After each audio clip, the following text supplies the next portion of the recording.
étincelles, qui sont les étincelles donc de 156 enseignements du Gaon de Vilna. Et la semaine dernière, on avait étudié sur le taureau. Et maintenant, on continue avec un nouvel enseignement. C'est sur les deux Meshichim. Vous voyez, ça tombe tellement extraordinaire. Je ne savais pas quand j'ai préparé le cours que ce sera comme ça. On va étudier aujourd'hui un petit peu le Mizmor Shir HaMa'alot Beshuv Adonai et Shivat Zion Ainu Kecholmim, qui est Mamash Shayach aujourd'hui, Mamash Bamakom Hazeh. C'est le Mizmor 126. Et ce que nous dit le Gaon de Vilna dessus, il nous parle des deux Meshichim, et on va un petit peu plus l'étudier. Qu'est-ce qu'il dit sur les deux Meshichim? Il dit comme ça. À la fin du Mizmor, les deux derniers psukim, Azorim Bedim'a, Berina Iktsoru, alors Yelech Uvacho Nose Meshech Azara, Bo Yavo Berina Nose Alumota. C'est-à-dire, ça c'est le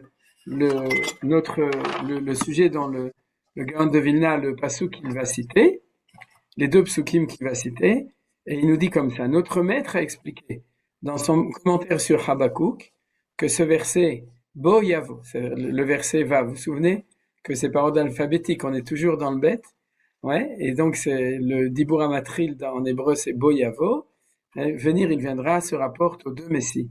C'est-à-dire que la première venue est celle du premier Messie, le Messie fils de Yosef, et la venue suivante, Bo Yavo. C'est-à-dire Yavo, c'est le dernier Mashiach, le Mashiach ben David. Voilà, ça c'est le tout petit enseignement que nous donne le Gaon de Vilna sur ces deux psukim, c'est qu'il voyait dedans une allusion au fait qu'il y a deux Meshichim, puisqu'il y a marqué Bo Yavo Berina. Et du coup, je me suis dit que c'était bien d'étudier le Mizmor de manière générale. Et comme je vous ai dit, je pensais pas combien, ouais, je savais pas. Qui est-ce qui savait combien est-ce que ce serait d'actualité de remercier Hachem avec ce Mizmor. Alors, c'est le Mizmor de Shivat Zion. La preuve, Shira Ma'alot, Beshuv Adonai et Shivat Zion, Ainu Kecholim. C'est-à-dire que tout le Mizmor, et on va le voir, en fait, le Gaon de Vilna cite ce Mizmor très fréquemment. On a vu, par exemple, Azorim Bedima Berina Iktsoru. On l'avait déjà vu, on va reprendre un petit peu l'idée que le Gaon de Vilna avait dit dessus, sur ces deux derniers psukim, à propos du fait qu'on sème dans les pleurs et qu'on récolte dans l'allégresse, dans la joie, Berina, c'est-à-dire, alors, depuis le début, premièrement, c'est clair que c'est le Mizmor de Shivat Zion, puisque c'est marqué. C'est-à-dire, et d'ailleurs, c'est pour ça que c'est aussi très joli, qu'on a la coutume, entre autres le soir de Yom HaAtzmaut, de chanter ce Mizmor, ou on peut le faire aussi pour ceux qui le chantent au moment du Birkat Hamazon, puisqu'on chante avant le Birkat Hamazon chez les Ashkenazim, de le chanter avec l'air de la Tikva. Kizematim, l'air de la Tikva, on verra d'ailleurs, Bezrat Hashem, les allusions kabbalistes de la Tikva, du mot Tikva, et donc du coup du chant de la Tikva, parce que le Gaon de Vilna a parlé du mot Tikva, je sais plus si on l'avait déjà vu ou non, mais en tout cas on l'étudiera dans un chapitre suivant, où il montre que ce mot Tikva est complètement basé sur les secrets du Mashiach ben Yosef. Dans sa Gematria, et plus que la Gematria dans des notions de Pnimiut Torah, de Kabbalah. Donc, c'est bien en soi-même, c'est extraordinaire qu'on chante la Tikva sur ce Mizmor ou chante ce Mizmor sur la Tikva. Alors, qu'est-ce qu'on voit dedans? Le premier point, Az Yemale, que je vais développer, il y a plein de choses à dire. Az Yemale Sechokpinu Ulshonenu Rina. Vous voyez, il y a énormément de Simcha. Il y a Sechokpinu, ici il y a la Rina. Après, Az Yomou Bagoyin Igdil Adonai la Sotimele, Igdil Adonai la Sotimanu, Ainu Semechi. Et puis à la fin, on a Azorim Bedima, Berina Iktsoru. C'est-à-dire le mot Rina revient, c'est-à-dire que c'est un Mizmor qui est très joyeux. Qu'est-ce que la Gemara apprend, et le Midrash apprend de ce pasuk Az Yemale Sechokpinu? C'est Az. Az, ça veut dire à un certain moment, Kesher, avec Az Yashir Moshe. Vous voyez, il y a un remez de Acharit Hayamim, de Triatametim, de Geoula. Et si mes souvenirs sont bons, c'était Resh Lakish qui disait Asur l'Adam sheyemale sechokpiv ba'olam hazeh shenemar az yemale sechokpiv. C'est-à-dire que ba'olam hazeh, dans ce monde d'ici, on n'a pas le droit de trop être joyeux, parce qu'il y a marqué az yemale sechokpiv. C'est-à-dire à ce moment-là, alors nous pourrons rire, se réjouir, mais pas ba'olam hazeh. Maintenant, cet enseignement-là il y a des gens qui vont le repousser au calendrier hébraïque, c'est-à-dire qu'ils vont dire oui quand il y aura Triat Hametim, oui quand le Beth Mikdash sera construit, oui quand on sera dans le Olam Haba, Az, Gematria 8, c'est-à-dire que les 7 plus le 1 dessus, etc. Donc du coup, ils vont continuer à faire des têtes renfrognées, Baolam Hazé, parce qu'ils vont dire que c'est interdit. Et la halacha, elle devient limpide grâce au Gaon de Vilna. Puisqu'il a dit que ce mismor, c'est un mismor qui est cachour avec Mashiach ben Yosef, bien qu'à la fin, dans le dernier passouk dit Boyavo, c'est aussi Mashiach ben David, mais en fait, ça veut dire que à partir du moment où il y a la Atralta de Géoula, le début de la Géoula, la Xéra de Resh Lakish qu'on n'a pas le droit de rire, elle est annulée, on a le droit de rire. Alors, comme on dit, un achlem l'Israël, imlo nevimem bne nevim. Il y a une Gemara comme ça qui dit dans Maseret Psachim que laisse les bnei Israël, s'ils sont pas prophètes, ils sont fils de prophètes. Ça veut dire vox populis, vox nevuis. C'est-à-dire que ça veut dire souvent l'expression naturelle du peuple juif, c'est la preuve que c'est arrivé. Comme disait Manitou, moi je vais au Kotel la veille de Yom Ha'atzmaut. Il y en a qui n'y vont pas parce qu'ils n'ont pas envie de se réjouir alors que c'est Tisha B'Av. Et là-bas, tout le monde rigole au Kotel. Donc, il dit, moi, même si j'habite dans la porte à Kotel, je vais pas là-bas. Je reste chez moi à la maison, dans ma synagogue déprimée. Et Manitou, il disait, non, je vais au Kotel. Parce que si le peuple juif rigole devant le Kotel, c'est que sans doute, Tisha B'Av, il y avait un coach. Tisha B'Av d'aujourd'hui, c'est plus le Tisha B'Av d'il y a 50 ans, d'il y a 100 ans, d'il y a 200 ans. C'est-à-dire, c'est quelque chose d'autre. Il y a l'expression naturelle. Or, vous remarquez qu'en Israël, on n'arrête pas de rire. C'est-à-dire, c'est ce chok pinou le shoné nourina. Les Juifs, ils sont contents. Même, d'ailleurs, c'est l'index de bonheur. On est dans les plus forts de l'OCDE. Chez eux, c'est décédé. Chez nous, c'est l'OCDE. OCD. On est obsessif de la simcha. Et ça, c'est le premier limoud qu'il faut apprendre dans ce mizmor. Az yemale sechok pinu l'shoné nirina itkayem banu.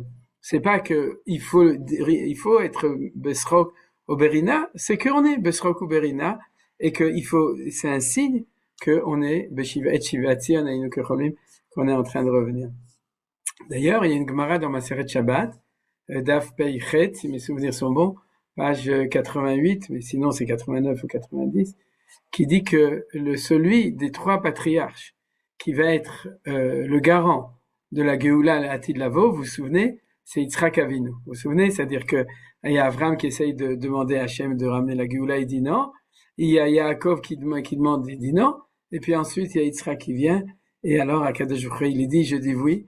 Et il a accepté d'amener la Géoula. Alors, il y a des sodotes dedans. Je crois que Manitou, une fois, avait fait un cours dessus. Mais il y a quelque chose de très important. C'est quoi? C'est que ça, vous connaissez, c'est l'enseignement de Manitou qui dit qu'il y a une grande différence entre Metzachek et Yitzhak. Ouais? C'est-à-dire rire au présent et rire au futur. Et Yitzhak, c'est l'antithèse de Ishmael qui est Metzachek, qui rit au présent, et qui dit que le monde est dans un monde de dynamique qui s'appelle la Géoula. C'est-à-dire qu'au présent, il n'y a pas de quoi rigoler, dans la galoute, dans tout le marasme de l'histoire, mais viendra un moment où on pourra rire, et on le sait déjà. C'est pas que quand ça va arriver, on rira. C'est que on sait déjà que le monde est dans une dynamique positive de Géoula, et c'est pour ça que Yitzhak s'appelle Yitzhak. Et ça fait partie du sens profond que la Géoula, elle vient Beshem Yitzhak. C'est-à-dire que c'est une garantie, une connaissance que Az Yemale se Rokpinu, que le monde va vers le fait que il va vers le mieux, et donc vers la joie, et vers le rire. Il y a même marqué dans la Gemara de traité de Avodah Zara, page 3, folio A et B, Gimel Amoud Bet, Amoud Aleph Amoud Bet, que c'est Akadosh Baruch Hu qui va rigoler. Au moment de la Géoula, il est marqué Yoshev Hashamayim Yisrak, Akadosh Baruch Hu Yisrak et l'Isrok, ou l'Isrok c'est la même chose, et là-bas il rigole aussi. Donc vous voyez, on rigole, il rigole, et Bezrat Hashem, après cette bonne nouvelle d'aujourd'hui, qu'on rigole de mieux. Encore plus. Donc, Az, de nouveau, le Az, c'est le même Az, Yomru vagoyim igdil Adonai la'asot imele, igdil Adonai la'asot imanu ainu semechim. Là, il y a quelque chose d'absolument très important, c'est le phénomène, si vous voulez, le phénomène universel de la Géoula. C'est-à-dire que, si vous remarquez, le pasouk, c'est-à-dire ces deux parties du pasouk sont, deux parties du pasouk sont parallèles, d'accord? C'est-à-dire qu'il y a Igdil Hashem la'asot imele, Igdil Hashem la'asot imanu. Et ça veut dire quoi? Ça veut dire tout d'abord c'est les goïms qui nous disent Yomru vagoïm. Les goïms qui nous disent Igdil Hashem la'asot imele, que Dieu a fait une des grandes choses avec cela, et Igdil Hashem la'asot imanu, et du coup, nous on se donne le droit de dire Igdil Hashem la'asot imanu, et nous semechim. C'est-à-dire il y a une reconnaissance de la vision des miracles extraordinaires au niveau des goïms. Alors vous allez me dire aujourd'hui ils reconnaissent rien, c'est pas vrai. Positivement ou négativement, ils le reconnaissent. Ça peut les énerver, mais en tout cas c'est clair que ce pasouk nous indique que ce sera pas une Géoula en catimini, c'est-à-dire que dans un petit peuple juif inconnu de tout le monde, mais il y a un processus général où la reconnaissance des événements va même être amenée par la lecture des non-juifs qui vont nous dire, on voit, il y a quelque chose, et du coup ça va même renforcer le peuple juif à arriver à la simcha. Donc ça c'est un point qui est important, qui nous indique la grandeur de cette Géoula. Et après verset 4, Shuva Adonai et Shavitenu, Ka'afikim Banegev. Alors là aussi, de même que il y a marqué Boyavo, il y a marqué Shuva Hashem et Shavitenu. Et là il y a un point qui est très important, c'est que il n'y a pas marqué Hashem Tashivotanu. Il y a marqué Shuva Hashem et Shavitenu. Ça veut dire quoi? Ça veut dire que nous, tout d'abord, on revient. Chevutenu ou chevitenu, l'omeshane. Alors, si on dit chevitenu, en fait, il s'est traduit par captif. Mais il faut le lire comme c'est marqué, bien que de nouveau, il faut que je réfléchisse au correctif. Hashem et chevutenu, ça veut dire nous, on revient et on croit que c'est nous qui faisons tout pour revenir, et il faut reconnaître que c'est Akadosh Baruch Hu qui nous ramène. Et ça, c'est le grand yesod de Géoula de Mashiach ben Yosef. C'est que Mashiach ben Yosef, comme on le rappelle chaque fois, il y a Myriam qui m'a demandé de nouveau, c'est l'histoire de la Hitaruta de la Tata. Vous vous souvenez? Le réveil de la Tata qui vient par en dessous, et que si tu ne t'aides pas, le ciel ne t'aidera pas. C'est-à-dire que le grand yesod de Mashiach ben Yosef, c'est l'initiative personnelle du peuple juif. Et c'est ce qu'on fait depuis le début de la Tzionut, c'est que on agit de par nous-mêmes. Maintenant, le problème quand on agit de par nous-mêmes, c'est que on risque d'oublier Akadosh Baruch Hu, de dire, comme j'ai dit la semaine dernière, je crois, Lot Isa'ad ve Lot Irsaf. On n'a pas besoin que tu nous aides, et surtout ne nous dérange pas. C'est ce que disait Bar Korba, et c'est ce qu'a dit un des généraux aussi en 67. C'est-à-dire, ne nous aide pas, si tu veux pas, mais en tout cas, ne nous dérange pas. Et la vérité, c'est qu'il y a des fois où on a l'impression qu'on était dérangé. Mais en tout cas, Zeloa Nekuda. La Nekuda de la Géoula, c'est que plus tu agis, et plus Akadosh Baruch Hu, il donne de la bracha et de la réussite dedans. Et ça, c'est ce qu'on dit ici, Shuva Hashem et Sheviteinu. C'est-à-dire que c'est toi, Hashem, qui ramène notre chevout, mais c'est nous qui la faisons au début. Et regardez, de ce point de vue-là, on peut lire le début du pasouk, puisque le début du pasouk, c'était le titre, c'est-à-dire, et c'est ça le sujet. Beshuv Adonai et Shivat Zion. C'est-à-dire que, et lorsque la Shivat Zion, qui est de nous, puisque c'est le Zion, c'est Gamatria de Yosef, et Shivat Zion, c'est le retour du peuple juif dans l'autodétermination, comme disait Pinsker, de revenir en Eretz Israël, à ce moment-là, Beshuv Hashem. C'est-à-dire que tu dois, quand on chante cette chose-là, toujours penser, Shivat Zion, ou Shevitenu, c'est nous qui le font, mais c'est Akadosh Baruch Hu qui le fait derrière. Il n'y a rien qu'on fait où il n'y a pas une bracha, une ashgacha extraordinaire, et c'est lui qui fait les choses. Alors regardez, le makor de ça, c'est pour ça que j'ai demandé à Johan de mettre, ici vous avez le lien YouTube de la chanson de Rabbi Shlomo Karleba, et qui commence comme ça aussi, et qui chante ce pasouk et le pasouk suivant, le pasouk, donc le pasouk Ei, et je vais vous dire tout de suite ce qu'il disait dessus. Mais en tout cas, on a une référence dans la Torah de la même chose. Regardez, c'est le pasuk dans Nitzavim, dans Dvarim chapitre 30, Parashat Nitzavim, qui parle justement du rassemblement des exilés, qui est la référence pour le Rambam du fait que les temps messianiques, c'est que le Mashiach va arriver, alors que dans ce texte, ce qu'on a déjà étudié, il n'y a pas une seule fois le mot Mashiach, mais ce qu'il y a, c'est qu'il y a le phénomène du retour en Eretz Israël. Et à ce moment-là, le Rambam dans Ilchot Melachim nous dit, c'est ça la preuve qu'il y aura un Mashiach. C'est-à-dire, la preuve qu'il y a un Mashiach, c'est la preuve que le phénomène messianique dirigé par Hachem va arriver. Et comment est-ce que c'est marqué dedans? Veshav Adonai Elohecha et Shevutra v'irichamecha, Veshav v'kibetzra mikol hamim asher yivitzcha Adonai Elohecha shama.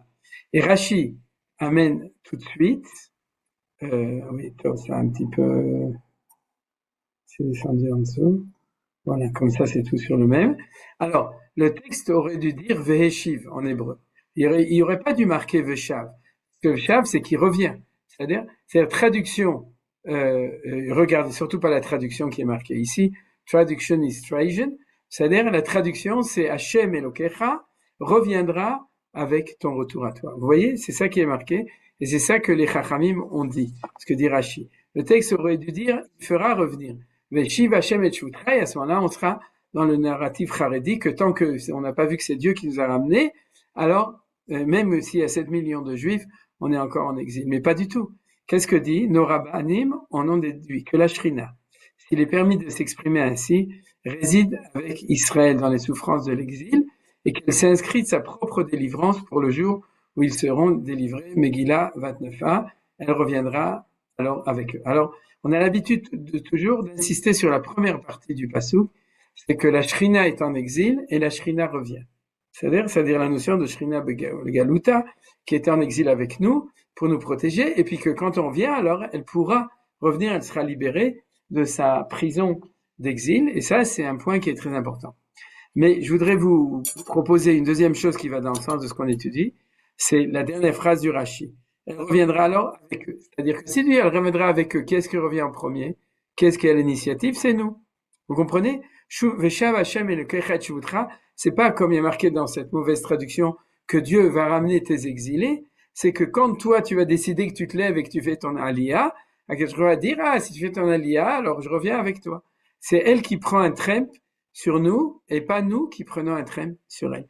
Et ça, c'est exactement ce qu'on a vu dans les psukim de Shira Ma'alot, Shuva Hashem et Shevitenu, Shuva Hashem et Shivat Zion.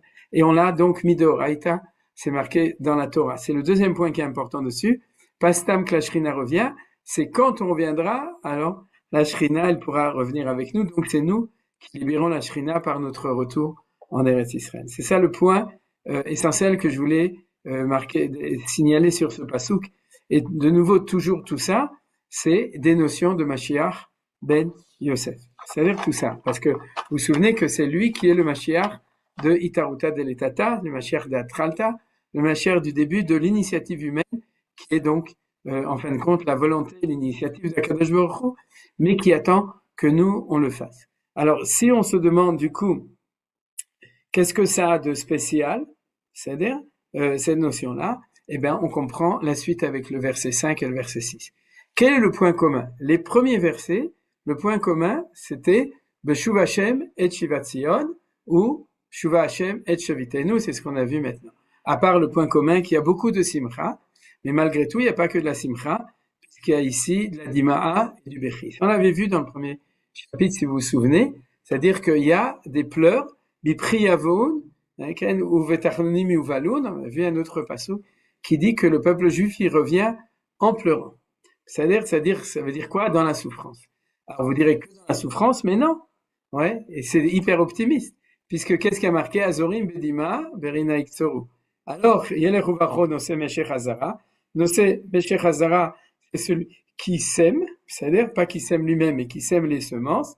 Voilà. Et c'est bien traduit là, les grains pour les lancer à la volée. C'est-à-dire qu'il y a celui qui sème, et puis boyavo berina nose alomotav, et il revient dans la joie en portant les gerbes, sous le poids des gerbes.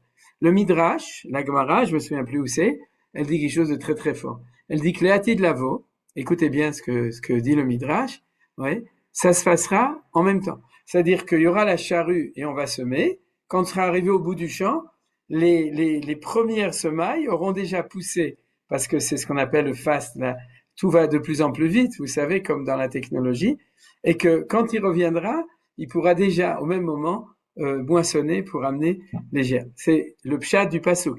Alors, Neser, Bo Yavo Berina, dès qu'il fait demi-tour pour retourner, pour moissonner, pour semer le sillon suivant, alors il peut déjà moissonner ce premier sillon. C'est pour ça que on est sioniste. Vous avez compris, parce qu'on s'occupe des sillons, des semailles. Et donc, ça veut dire quoi? Bien entendu, on n'a pas de signature que le Midrash nous parle, comme le croient certaines personnes qui sont assez infantiles dans la lecture, qu'on parle de quelque chose, que ça va se passer comme ça forcément. Ouais. Ceci dit, aujourd'hui, vous savez que même dans l'agriculture, grâce à l'agriculture, l'agronomie moderne, on peut faire pousser des choses beaucoup plus rapidement et dans des conditions incroyables et tout. Mais c'est ce qu'on avait vu que la Géoula, ouais, plus elle avance, plus elle est rapide. Vous vous souvenez qu'il y avait cette formule exponentielle. Ouais, vous savez, Beïta Achishena. Vous vous souvenez? Eh ben, c'est ça qui est marqué. C'est-à-dire que plus le temps de la Géoula va arriver, plus tu auras la réponse dans la joie de la souffrance du début. Et c'est ça qui est marqué dans ces deux premiers psukim. Azorim Bedima, Berina Iktsoru, d'ailleurs, ils se répètent. C'est-à-dire le Hey et le Vav, ils parlent tous les deux du même phénomène, c'est que tu sèmes dans la souffrance et tu récoltes dans la joie. Alors, et que Bezrat Hashem, ça va, comme je vous ai dit, on le voit de plus en plus vite. D'ailleurs, même si 2 ans et demi, c'est pas long. C'est-à-dire qu'on a vu une catastrophe il y a 2 ans et demi, et on voit de plus en plus la bracha, c'est-à-dire le nitzachon, la geoula, les victoires extraordinaires qu'on a depuis 2 ans et demi sur tous nos ennemis. Rien que de pouvoir rentrer à Sadjaya, réfléchissez bien, dans le cimetière de Sadjaya, c'est-à-dire des soldats, et de passer avec des instruments technologiques, donc on n'a pas le temps de se battre, on se bat pas, et de passer de gouffre à gouffre pour pouvoir retrouver Ran Goali. Qui est-ce qui aurait pu imaginer ça il y a 4 ans ou il y a 5 ans? C'était impensable. C'est-à-dire, c'était pas pensable qu'on pouvait rentrer dans la Retsuat Haza, dans ce Kensrao, dans ce nid d'abeilles, et qu'on pouvait aller pour rechercher notre... Ça, c'est des choses, des victoires extraordinaires, et qui sont à Zorim Bedima Berina Exo. Alors, je voudrais terminer cette lecture de ce misement en faisant les liens. Puisqu'il y a Shuva Hashem et Shaviteinu. Il y a en fin de compte 2 choses fondamentales. Il y a et toi, et ensuite le ciel t'aidera. Eh bien, comme on l'a déjà appris, vous voyez, Ani verochev achamor, la Géoula qui vient naturellement, comme un pauvre qui va sur un chamor, parce que les choses y vont dans l'ordre de la nature, c'est-à-dire petit à petit, avec tous les efforts qu'il faut faire pour assécher les marais, pour faire fleurir le désert, pour construire même ne serait-ce qu'une seule famille qui fait son allié en Israël, et construire sa vie ici, c'est des choses qui sont des choses qui font verser beaucoup de larmes et beaucoup de pleurs. C'est-à-dire, parce que sauf, on investit dans le pays d'Israël. Mais on investit par l'ordre de Itaruta de l'Etata, par l'ordre de la nature. Et on pourrait imaginer que du coup, on va passer son temps à faire ça. Non. Parce que c'est Veshuv Hashem et Shivatziel. C'est Akadosh Baruch Hu qui est derrière. Et comme il est derrière, il nous l'a promis, et c'est ça le Ikar de ce misement, il nous a promis que plus tu investis, plus tu transpireras pour construire le pays, plus tu recevras de la bracha, et donc plus tu seras joyeux, tu rigoleras, tu seras dans la rina, et tu seras à Inu Semechi. Vous comprenez? C'est pas, je vais vous donner le pays d'Israël sur un plateau d'argent. Non. Je vous l'ai donné avec une pioche, avec une pelle, et vous allez suer, et vous allez des fois pleurer, et vous allez avoir des larmes. Mais je vous promets que Azorim Bedima, Berina Iksoro. Parce que c'est moi qui est derrière. C'est pas comme toi, tu ouvres ton petit machin, ton petit projet, et puis tu sais pas si à quel jour il pense que c'est bien ou que c'est pas bien, et des fois ça marche pas, des fois ça finit en catastrophe. Tout est possible dans l'histoire humaine, individuelle et collective. C'est-à-dire des projets des projets de Géoula qui ont échoué. Ouais, c'est le début de la paracha. Vous vous souvenez? Les Bnei Ephraim, ils sont sortis 30 ans avant. Ils se sont trompés dans le compte. Ils sont pas d'ailleurs tellement trompés. Et puis, ils ont été tous massacrés par les gens de Gaza, comme par hasard. C'est-à-dire de nouveau parachat à Shavua. C'est-à-dire, et donc, Akadosh Baruch Hu ne voulait pas nous amener par le pays des Philistins, des Plishtim, Ben inachem ha'am birotam milchama, de peur que les gens, le Ham, c'est-à-dire ceux qui sont pas Baalé Munagdola, c'est le Erev Rav d'après les Mekoubalim, et tous ceux qui étaient du peuple menu, qui n'étaient pas formés, en voyant toutes ces choses-là, parce que qu'est-ce qu'ils avaient fait les Plishtim? Ils avaient laissé tous les dizaines et centaines de milliers de Bnei Ephraim qu'ils avaient assassinés, ils les avaient laissés non enterrés, ils les avaient mis devant Gaza, du côté de la frontière avec l'Égypte, pour bien leur dire ici, si vous venez par ici, votre sort sera le même. Vous voyez, cette semaine, la comparaison extraordinaire avec ce qui nous arrive maintenant. Maintenant que je parle, j'avais pas pensé à ça. Mais en tout cas, ça veut dire quoi? Ça veut dire que c'est pas parce qu'on fait un projet de Géoula qui va sûrement réussir. Bar Korba aussi, c'était un échec cuisant au niveau de la Géoula. Et nous, de notre temps, la phrase, c'est Azorim Bedima Berina Iktsoru.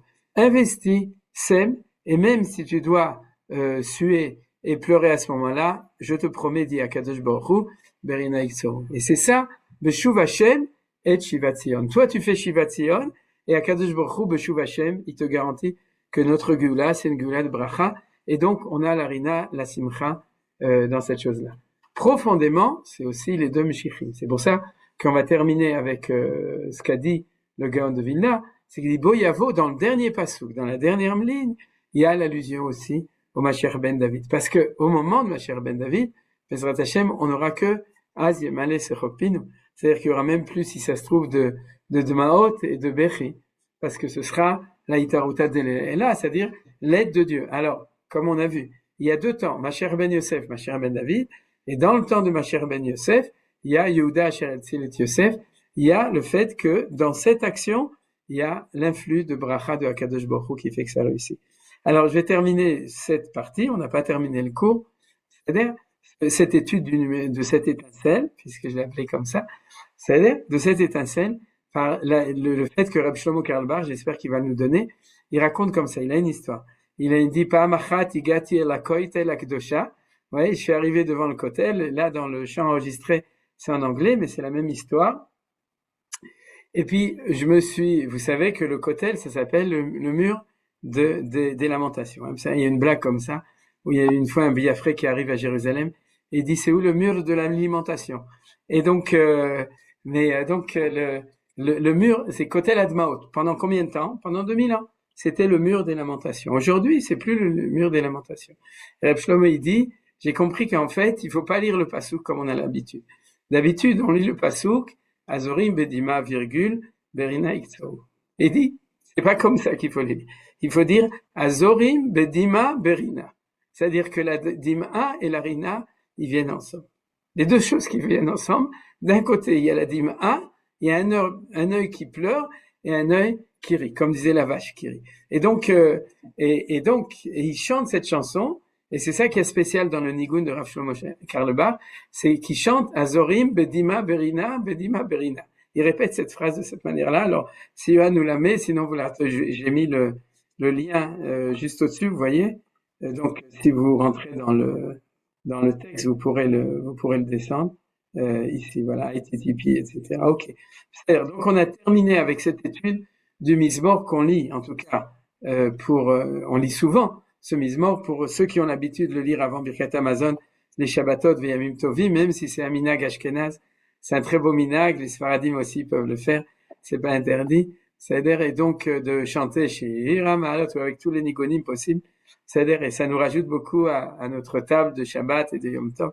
Et jusqu'à maintenant, à partir de maintenant, il faut savoir, quand on chante Shir HaMa'alot, Beshuv Hashem et Shivat Zion, on fait notre plus grande déclaration d'Emunah B'Mashiach ben Yosef, et c'est pour ça que j'ai tenu à prendre la phrase du Gaon pour l'étudier. Alors, on va étudier maintenant un texte suivant, c'est le 15, on est passé, où il nous cite un autre pasouk, il dit comme ça. De nouveau, le Aleph Bet, c'est parce qu'en fait, il cite la fin du pasouk, on est toujours dans le Bet, et c'est un pasouk à propos de Yosef. Vayi, me'az efkid oto beveito ve'al kol asher lo, vayivarech Adonai et bet hamitzri biglal Yosef, vayi birkat Adonai bechol asher lo, babait ou basal. Et qu'est-ce que disait le Gaon de Vilna? C'est que ce verset, il fait allusion au Mashiach ben Yosef. Vous vous direz comment c'est possible, puisque c'était l'histoire quand il servait chez Poutifar. Oui, mais comme je l'ai dit souvent, on peut apprendre des Poutifar sur les grands phares, c'est les grandes lumières de la Géoula. Et là, c'est ça qu'on fait, c'est-à-dire que on voit c'est ce que fait aussi le Rav Kook dans son Espède, c'est qu'on voit dans l'histoire de Yosef en Égypte le prototype de Mashiach de la Géoula ben Yosef en Eretz Israël, l'Eratid là. Et donc, ce qu'il y a d'important, c'est ce verset-là, ou la fin du verset, c'est un seul verset, c'est-à-dire, c'est la fin du verset, Vayivarech Hashem et Bet HaMitzri Bigal Yosef, Vayi Birkat Hashem Bechol Asher Lo, Babait Uvasadeh. Et qu'est-ce qu'il dit? Ce verset est dit de Yosef. Cette bénédiction est incluse dans le principe de la valeur numérique de 6 fois le nom de Dieu. Vous savez que le Shema Vaya, il a comme Gematria 26, et qui correspond à la valeur numérique de Yosef et Sion. Et c'est pour ça que on a étudié ça, pour ceux qui aiment les Gematriotes, que si tu multiplies 6 fois le nom de Dieu, tu arrives à 156, qui est, ce qu'on est en train d'étudier, la Gematria de Yosef et la Gematria de Sion. Donc c'est une très belle Gematria. Alors vous me direz, mais alors pourquoi le multiplier par 6 le nom de Dieu? Parce que il y a ici un grand secret. Quel est le grand secret? Quand je parle de secret, c'est des sodotes de la Kabbalah. C'est-à-dire, c'est que il y a 7 sphirotes d'en bas. Vous vous souvenez, il y a les 3 d'en haut et les 7 d'en bas. Et ce qui nous intéresse pour l'instant, les 7 d'en bas, parce que les 7 d'en bas, c'est la descente on pourrait dire de la providence de Dieu dans le monde de la réalité. Ceux d'en haut, Yud Kei, c'est dans la théorie, c'est-à-dire c'est la Marshava, c'est le monde de la pensée, c'est les Chochma Binavadat, c'est les Mochin.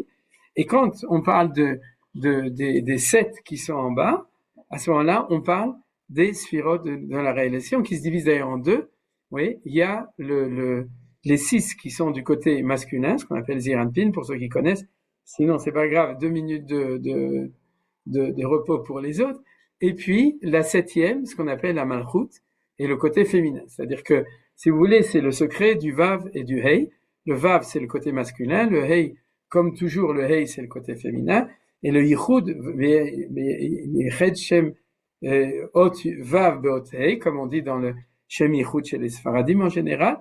Le Yached Ot Hei Vav Beot Hei, c'est le Yichud du côté masculin et féminin, mais dans le monde tel qu'il est dans la réalité des choses.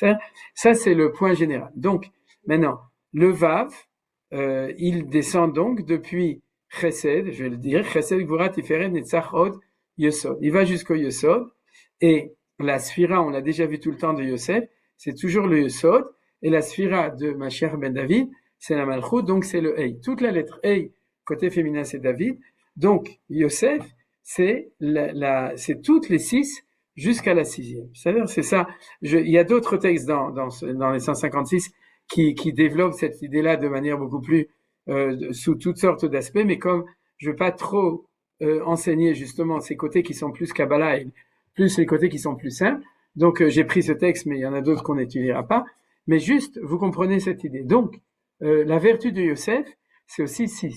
Et donc 6 fois 26, c'est-à-dire depuis Chesed jusqu'à Yosod, ça fait 156, ça fait la valeur numérique de Yosef et de Tzion, c'est-à-dire les deux choses. Donc pour ceux qui aiment et la Kabbalah et les Gematriot, vous êtes servis. Ceux qui aiment pas, on revient à ce qui se passe ici. Ce qui me semble, c'est que le Gaon de Vilna, j'ai pas vu qu'il l'a dit lui-même, mais il a vu ça dans le verset lui-même. Pourquoi? Parce que, regardez, il y a marqué comme ça, Vayivarech Hashem, une première fois, Bet HaMitzri Bigal Yosef, il faut oublier ce Bet HaMitzri, mais c'est Bigal Yosef, c'est ça, c'est-à-dire que Yosef vient, fait des choses, et Dieu donne la bracha, Vayi Birkat Hashem. Or, donc, on a 2 fois Birkat Hashem. Vous voyez, Vayivarech Hashem, Vayi Birkat Hashem. Et ici, on a 3. Bekol Asher Yeshlo, Babait ou Vasadeh. Et donc, si on lisait Kabbalah, on dirait Bait, c'est un côté, Sadeh, c'est de l'autre, Bekol Asher Yeshlo, c'est le milieu, et c'est d'ailleurs pas par hasard, parce que la mida te colle, qui colle Bashamim Vaaret, c'est la mida de Yesod. C'est-à-dire de Yosef. De nouveau, on retrouve cette chose-là. Qui colle Bashamim Vaaret, Lecha Hashem Amamlacha, on l'avait peut-être déjà vu, cette chose-là. C'est-à-dire que la notion de Bakol, Bashem Vaaret Avraham Bakol, chaque fois c'est des mots secrets, c'est Yosod. Alors, vous voyez ici, on a bracha de Hashem 2 fois, multiplié par 3 brachot, Bechol Asher Yeshlo, 2 points, Baba et Vasadeh, ça fait 6 fois. Donc, je pense que c'est comme ça que le Gaon de Vilna, quand il disait qu'il y a 6 fois, c'est pas Astam qui l'a dit 6 fois, c'est parce que c'est ça qu'il a vu dans ce verset. Qu'est-ce qu'on apprend de cela? Bien entendu, on apprend une chose qu'on vient de voir dans le verset d'avant, dans l'étude d'avant. Oui, le plus important. On a une chotemet. Vous comprenez? On a un sceau de Hakadosh Baruch Hu, que toutes les guerres qu'on va faire, on va les gagner, que toutes les entreprises de construction de pays d'Israël, on va le réussir, que toutes les yeshivotes qu'on va construire, ils vont fleurir, et que tous les déserts vont aussi fleurir. C'est-à-dire que malgré toutes les difficultés, on a une garantie, et c'est la vertu de Yosef Hatzadik. Et c'est marqué ici. Yosef Hatzadik, il travaille, Bechol Asher Yeshlo, Babait ou Basadeh, c'est-à-dire qu'il travaille dans les champs, il travaille dans la maison, il travaille partout, c'est-à-dire, et le grand chidouche, c'est qu'il y a non seulement que Dieu nous ramène, mais qu'il y a Birkat Hashem. C'est-à-dire, voilà. C'est-à-dire que si vous réfléchissez à l'envers, Yosef, Gematrias Tzion, 156, et vous demandez qu'est-ce qu'il y a à l'intérieur de ce chiffre, et donc de ce mot Yosef, et de ce mot Tzion, qu'est-ce qu'on a dedans? On a une Opha'a, une apparition extraordinaire de la bénédiction qui vient de Shem Havaya. Vous savez, Elohim, c'est la rigueur, Havaya, c'est les chassadim, c'est la bonté, c'est la charité, c'est la bonté. Donc, Birkat Hashem, c'est quelque chose, cherchez dans le Tanar combien de fois il y a marqué Birkat Hashem, ouais. C'est-à-dire, il n'y a pas marqué beaucoup de fois, d'accord? Il va Hashem veishmerecha dans Birkat Kohanim, oui, mais c'est pas marqué tellement. Alors là, avoir un seul verset dans la Torah, où Hashem, il dit Birkat Hashem, vous voyez, c'est ce que dit le Gaon de Vilna. Il faut pas s'occuper de Poutifar, il faut s'occuper de Mashiach ben Yosef, et il faut voir cette bracha extraordinaire de Birkat Hashem quand on fait les choses. Alors, je vais juste me permettre de rajouter un tout petit peu quelque chose dessus. C'est que Bait et Sadeh, c'est pas n'importe quoi. Hein. Vous vous souvenez qu'il y a que qui c'est Esav il est Ish Sadeh et que Yaakov il est Ishtam Yoshev Ohalim. Donc il y a le Ish Bait et le Ish Sadeh en allemand Ackermann. Et puis au niveau de Caïn et d'Evel, on a la même chose.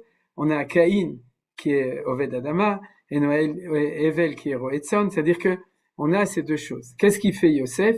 Il réussit partout. Il réussit Babait, il réussit Basadeh. Et je vais proposer par rapport à l'histoire, vous savez que le livre de Kolator, c'est à cause de la Gematria Tor. Vous savez, vous vous souvenez combien c'est Tor? C'est 600. Tav, c'est 400. Rej, c'est 200, ça fait 600. Parce que le Gaon de Vilna, qui est mort bien avant, qui est mort environ 50 ans avant, a dit que dans l'année 5600, va commencer de manière flagrante le processus de Mashiach ben Yosef. Vous vous souvenez? Or, cette année, c'est l'année 1840. Et j'ai tout un livre, je vous avais déjà peut-être parlé de ça une fois au début tout un livre d'un des commentateurs du Gaon de Vilna, d'un des historiens qui dit que, en fait, toutes les élèves du Gaon de Vilna en Israël étaient en crise parce que, en 1840 en Israël, il y a eu que des catastrophes. C'est-à-dire que tout ce projet, il était dans la Dima et dans le Bechi. Il y a eu plein de choses. Il y a eu, entre autres, un des rabbanim qui s'est converti, qui est devenu un commère, comment on appelle ça, une commère, je sais comment on dit en français, mais un commère, un curé, voilà, d'accord. Et puis il y a eu des persécutions, des destructions, et ils ont dit, mais alors comment c'est possible? Il s'est trompé le Gaon de Vilna, peut-être que Kolator, il avait eu tort et ça n'a pas marché en 1840. Alors vous savez ce qui s'est passé en 1840? En 1840, il y a eu la révolution industrielle. Et on est, depuis 1840, dans toutes les révolutions technologiques. Oui, avec le AI, on est en train d'avancer encore d'une qu'on connaissait pas il y a 20 ans, en tout cas nous, peut-être certains connaissaient, mais la révolution informatique, la révolution, tout a commencé avec la révolution industrielle. Et qu'est-ce qui a commencé? La prospérité dans le monde. C'est-à-dire, c'est que le monde est sorti depuis ce jour-là du marasme historique, depuis 2000 ans, en tout cas, où il y avait surtout des guerres, des maladies, une espérance de vie absolument rien du tout, on avait déjà parlé. Et quel est le moment où, de nouveau, comme on avait vu, où ça commence à basculer? Au moment de la révolution industrielle, en 1840. Alors, je dirais comme ça, c'est-à-dire même si en Eretz Israël, dans les événements du petit shtetl des Talmidei Agra, ouais, c'est-à-dire l'événement de 1840, on l'a pas forcément vu, mais maintenant, après combien de perspectives de 160 ans, derrière 166 ans, 156 ans, on va dire, c'est-à-dire, avec cette perspective, on a compris que le monde a basculé complètement dans la Géoula du Mashiach ben Yosef à ce moment-là. Et comment on le voit? Vayivarech Hashem et Bet Amitzri Bigal Yosef bechol asher yishlo babait ubasadeh. C'est-à-dire que cette bénédiction, Dieu l'amène pour Israël, mais aussi pour le monde entier. C'est-à-dire qu'au lieu de faire un petit Géoula de clocher en Eretz Israël, c'est-à-dire, il fait une Géoula Olam, c'est-à-dire, il change complètement l'histoire humaine, c'est-à-dire, parce que le moment est arrivé de Mashiach ben Yosef. Et comme Mashiach ben Yosef, c'est Birkat Hashem Babaït ou Basadeh, eh bien, on voit que les choses, ils se réalisent, et bien entendu, de manière amplifiée en Eretz Israël, puisque tous ces projets technologiques du monde entier, c'est nous qui récoltons aujourd'hui de plus en plus la plus grande partie par la Hashgacha pratique, l'intelligence de Am Israël, mais surtout par la Birkat Hashem. Alors en Eretz Israël, on est en train de récolter ce qu'on n'aurait pas pu faire si jamais on aurait dû être un peuple uniquement d'agriculteurs de son petit terrain, élever des moutons et des poules et des chèvres comme on a fait quand on était en exil, et de se battre contre nos ennemis avec des épées, des flèches et des lances.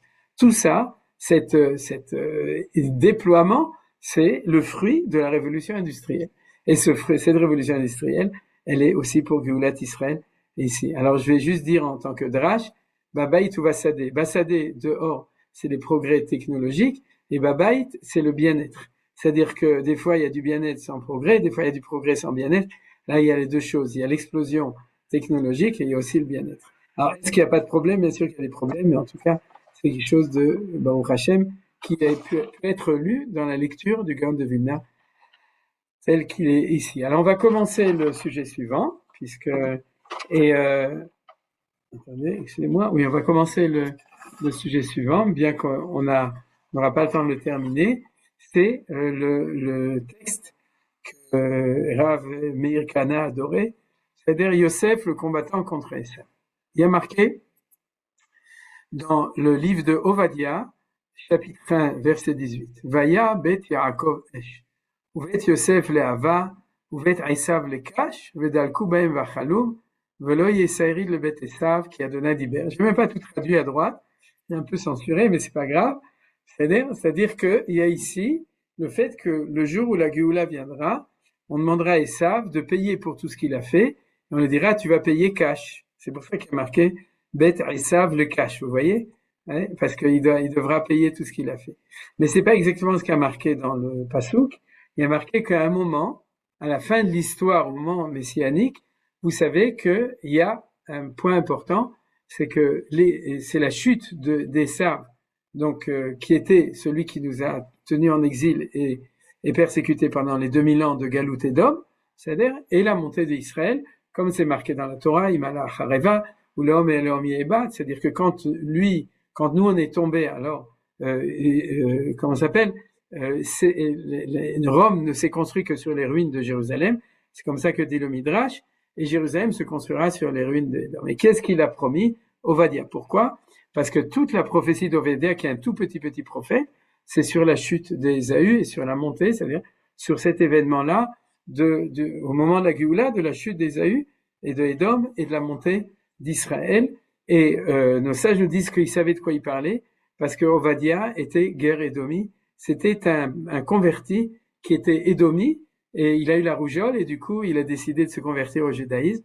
Édomi, il a été tout rouge. Et donc, il s'est converti et il est devenu prophète. Une fois qu'il s'est converti, il est devenu prophète et il a parlé justement des événements à la fin de l'histoire de la chute de Esav, et tout le Pérec parle que de ça. On le lit à un moment à une Haftara.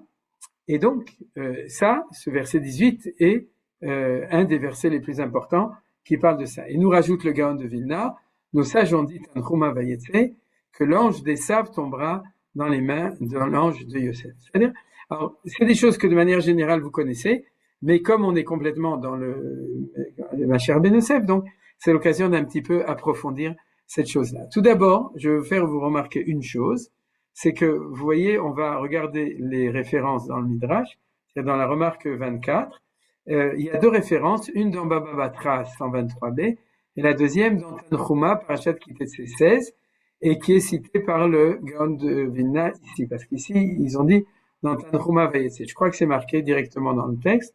Il dit comme ça, la descendance d'Esav ne pourra tomber que dans les mains de la descendance de Yosef. C'est pas une très bonne traduction. Et Nonofel est là. Ça veut dire que c'est pas qu'il pourra. C'est qu'il ne tombe que dans les mains de Yosef. Et de nouveau, la même chose dans le Tanchuma. Esav tombera dans les mains des fils de Rachel. Or, ce qui m'a frappé, c'est pour ça que je l'ai mis en caractère gras, le Gaon de Vilna était Mechadesh. Il n'a pas dit que Esav tombera dans les mains de Yosef. Il a dit l'ange de Esav va tomber dans les mains de l'ange de Yosef. Et ça, le questionnement qu'on a aujourd'hui, si on a le temps de répondre, on répondra.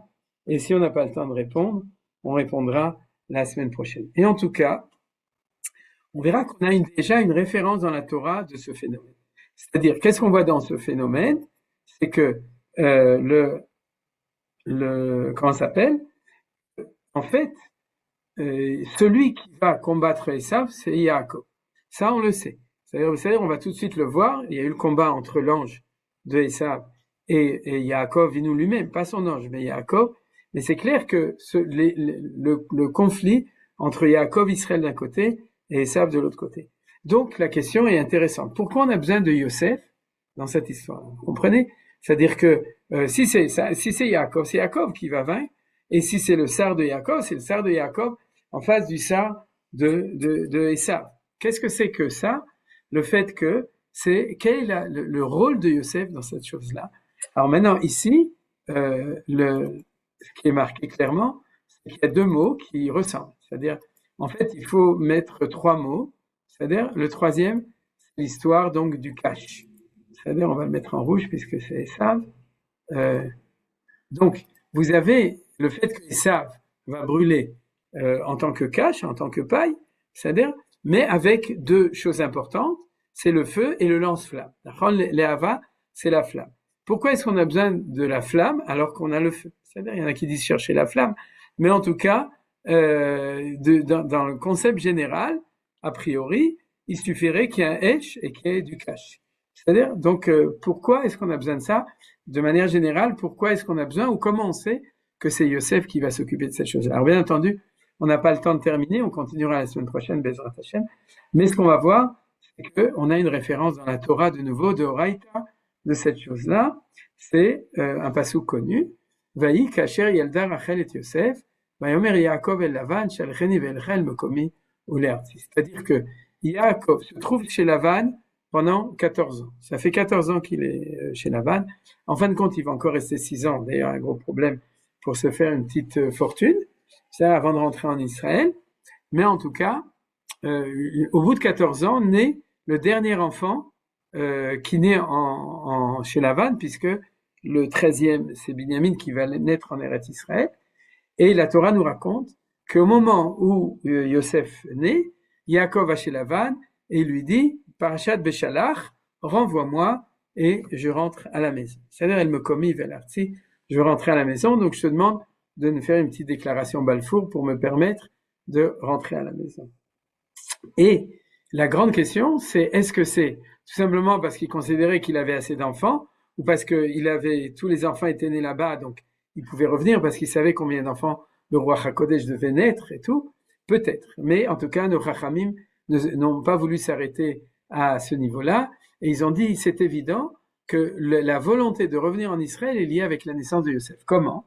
Parce que Yaakov s'est enfui, il est parti pour deux raisons, de nouveau Manitou, il est parti pour construire sa famille et il est parti pour s'enfuir de la colère de Esav. Vous vous souvenez, c'était les deux motivations, celle de son père, celle de sa mère. Rivka lui dit une chose, Yaakov lui dit autre chose, c'est-à-dire, et c'est aussi même deux endroits, c'est ce qui va à Padan Aram ou à Haran. C'est-à-dire que la motivation Haran, c'est la colère, c'est s'enfuir de la colère d'Ésaü, et Padan Aram, c'est quand il va chez son futur beau-père, chez Lavan, pour fonder le peuple juif, puisque le peuple juif a toujours été fondé en dehors du pays d'Israël. C'est-à-dire, il a été fondé en exil. Donc là, il fonde le truc. Alors, de nouveau, au niveau, tout le chidouche de Chachamim, c'est que la motivation de revenir, c'est pas parce qu'il avait la famille qui était complète, c'est parce que il a dit, maintenant, j'ai plus peur de me battre avec Ésaü. Alors, d'où tu sais que t'as plus peur? Comment tu sais? Peut-être entre-temps, il a développé des armes nucléaires et que c'est encore plus dangereux. Donc, comment est-ce que tu sais? Alors, c'est ce que dit Rashi. Lorsque Rachel lui engendrait Yosef, lorsque l'opposant, c'est moi qui ai marqué l'opposant, j'ai cherché un mot, mais en hébreu, c'est le mot qui est important, c'est sitno chez Esav, le Satan de Esav. Alors, c'est important de savoir que le mot Satan, c'est pas toujours du mauvais côté, puisqu'on voit que l'ange de Bilam, qui l'empêche d'aller se perdre, c'est Anochi Amati le Satan lecha. Il était là pour l'empêcher. C'est-à-dire qu'en fait, le Satan, c'est celui qui est l'autre côté. C'est-à-dire, quand tu fais du mal, le Satan, il te fait du bien, et quand tu fais du bien, le Satan, il t'embête. C'est-à-dire, c'est celui qui est opposant. C'est pour ça que j'ai traduit comme ça. Sitno shel Esav. Alors, et c'est Yosef qui s'appelle Sitno chez Esav. Et la semaine prochaine, on verra pourquoi est-ce que les Chachamim ont tenu à utiliser cette expression, est venu au monde. Ainsi qu'il est écrit, le passage qu'on vient d'étudier dans Ovadia, Vaya bet Yaakov le'esh ou bet Yosef le'ava, Vaya bet Esav le cache. Vous voyez, c'est-à-dire que les Chachamim avaient une vision très claire. Puisqu'on sait que là, la victoire contre Esav, c'est un gros morceau, c'est très compliqué, alors on sait que Yaakov, il peut pas tout seul, il a besoin de Yosef, comme c'est marqué dans Ovadia, ou bet Yosef le'ava. Et donc, ils ont compris que Maaseh Avot Siman Labanim, de même que ce sera comme ça, les Atid Lavo dans le monde futur, de notre temps, de même c'était comme ça chez Yaakov Israël, lorsqu'il revient de ses 20 ans d'exil. Je dis toujours, lui 20 ans, nous 2000 ans, mais c'est la même chose. C'est-à-dire lui au niveau individuel, nous au niveau collectif, on a vécu des parallèles d'histoire très clairs. Et donc on a encore un parallèle d'histoire. Yosef dit, si jamais, Yaakov Avinu dit, si Yosef est né, alors je vais pouvoir. Alors vous allez me dire oui, mais Yosef vient de naître. Est-ce qu'il va pouvoir se battre contre Esav? Non. Alors là, on revient au Sav, au génie. C'est-à-dire que la valeur de Yosef à l'intérieur des 12 tribus de Yaakov est celle qui permet à Yaakov d'être capable de se battre et de vaincre l'ange de Esav et en fin de compte aussi Esav, comme c'est marqué dans la Torah. Alors Rashi nous amène encore un point et on va terminer là-dessus. Un feu qui ne produit pas de flamme est sans action à distance. C'est-à-dire que pour avoir une action à distance, c'est pour ça qu'on peut appeler ça un lance-flamme, il faut avoir une flamme, on est d'accord. C'est-à-dire si vous avez quelque chose d'incandescent, un métal ou n'importe quoi, un bois qui brûle, il n'a pas d'effet loin. C'est-à-dire ce qui donne un effet, c'est la lehava, c'est la flamme. C'est-à-dire c'est la flamme qui va amener le feu au loin. Or, Kaniré, que Esav est au loin. C'est aussi une question. C'est-à-dire que pour amener le feu de Yaakov chez Esav, il faut une flamme qui est capable de l'amener jusqu'à là-bas. Alors la semaine prochaine, Bezrat Hashem, on va résoudre toutes ces questions. Pourquoi c'est Yosef, c'est-à-dire, pourquoi le Gaon de Vilna a parlé du Sar, des Sarim, donc des anges tutélaires et pas des peuples eux-mêmes, et pourquoi on a besoin de Yosef, et c'est quoi cette notion de la différence entre Eshel et Lava, qui est expliquée par Rashi dans la notion de distance. Lorsque Yosef est né, Yaakov était assuré que le Saint béni soit-il lui donnerait la victoire, il a pris la décision de rentrer chez lui. Donc vous voyez qu'on est plus dans les histoires de Sarim, c'est-à-dire dans l'assurance qu'il y a une vertu qui se trouve à l'intérieur de lui, bien que Yosef est un bébé, mais qui permet qu'il peut vaincre ça. Voilà, on s'arrête ici sur les points d'interrogation. Et Bezrat Hashem, donc on a étudié 2 étincelles et demie. Et Bezrat Hashem, la semaine prochaine, on aura encore des bonnes nouvelles et on continuera et on répondra à cette question de l'identification de Yosef. D'ailleurs, c'est très important parce qu'actuellement, on est en combat contre Ishmaël. C'est-à-dire, cette idée du combat où on sera vainqueur contre Esav, c'est un point d'interrogation. Ça veut dire que on va être vainqueur de la civilisation occidentale et chrétienne.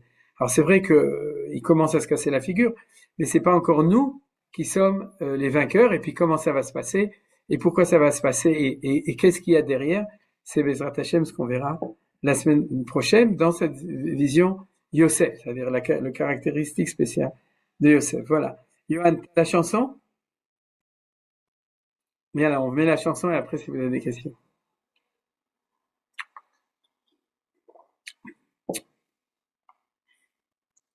Il faut finir en chanson, mais c'est pas une chanson très joyeuse. Mais c'est comme une belle chanson. Nous, ma Corée.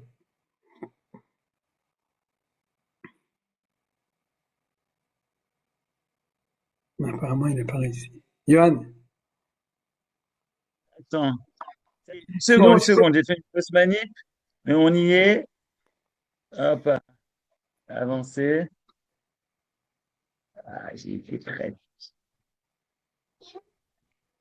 Encore une seconde. Mon ordinateur, il bug. Sinon, c'est moi qui le mets. Non, c'est bon, ça y est, je le fais. Hop. Allez, Azorim, Bedima, Berina, Victoro et Carlibar.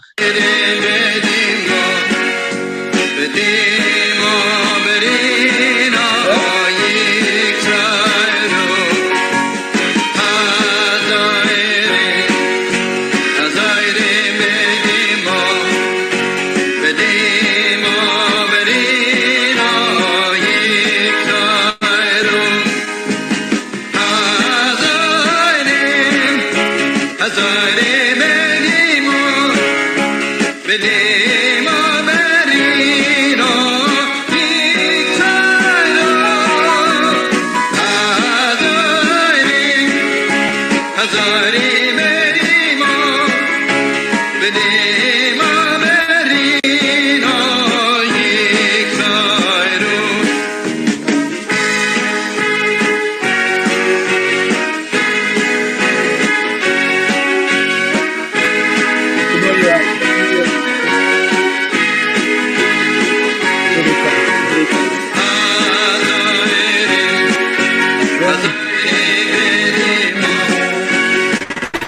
Ouais.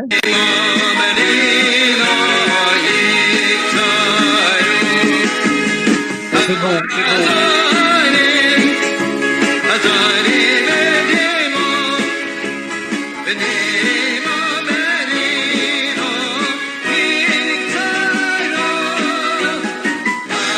Bien, bien.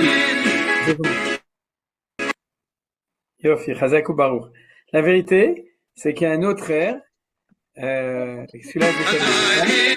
C'est ça, hein? il C'était va- pas celui-là que tu voulais. Non, je voulais l'autre. Shova Hashem et Shevite. C'est pas grave, celui que je connais, mais l'idée, elle est bonne de toute façon. Et maintenant, on passe, si vous voulez, aux questions, si vous en avez.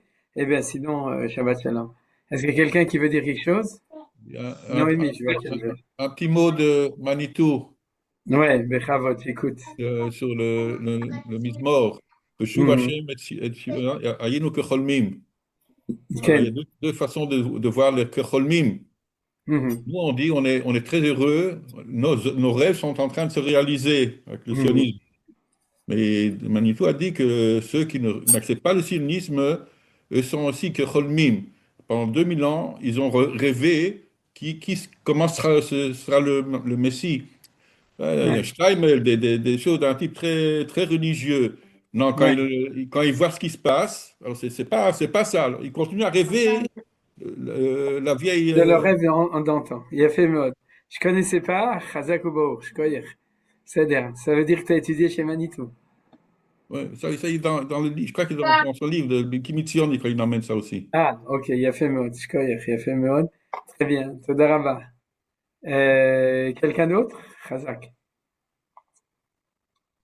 Oui, Oui. c'est un enseignement aussi de Je reprends la même idée que à Mashiach Yavo, à Tchenitiesh, mais à Géoula. C'est-à-dire, il faut qu'on essaye d'oublier ce dont on a rêvé, l'image idéale du Mashiach, que tout va arriver d'un coup sur un cheval blanc et que tout ira Mhm. bien. Et à Mhm. partir du moment où on aura compris ça, qu'on se sera détaché de ce rêve, alors on va voir que c'est pas comme ce qu'on a rêvé, mais que la réalité, elle est là, qu'il faut l'accepter, quoi. Chazak ou Baruch. Il a fait mode. Je crois Yofi, que j'ai ben, c'est trouvé bien passé. le deuxième. Attends. Ah, mais c'est pas grave parce que je préfère qu'on pose les questions. C'est-à-dire, Oui, Marc, tu veux dire après, quelque chose? D'accord, après les questions, non. Alors, il n'y a plus personne? Du coup, on peut faire les chansons. Si? Je crois voulais que Noémie, elle je voulait. voulais dire juste qu'on était le 26. Je ne sais pas si ça peut apporter quelque chose. Aujourd'hui, on est en plus le 26, donc un bon chiffre Ah ouais. pour le. Même si c'est pas le mois de Shvat, c'est l'autre mois. C'est Oui, Chazak ou Baruch. du mois. Le C'est bien. 26 du 2026. Ouais. Ouais. Ah oui, en plus, on est 26-26. Kavav, Kavav. Ça y est, ça fait peur. Ouais, mais c'est... Bon, c'est bon, il l'a. cette version que tu veux.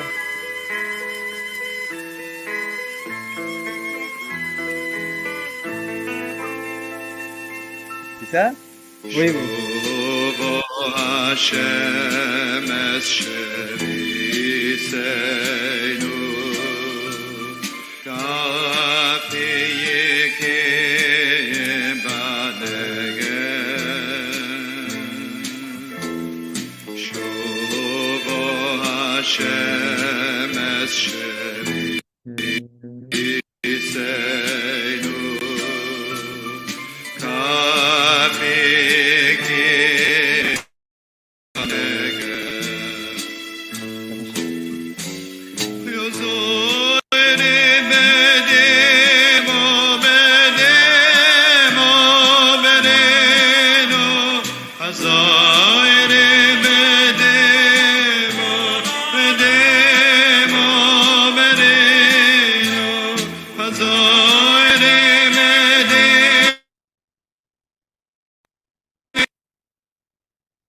Yofi. Merci. Attends, il continue. Johan, tu peux m'arrêter.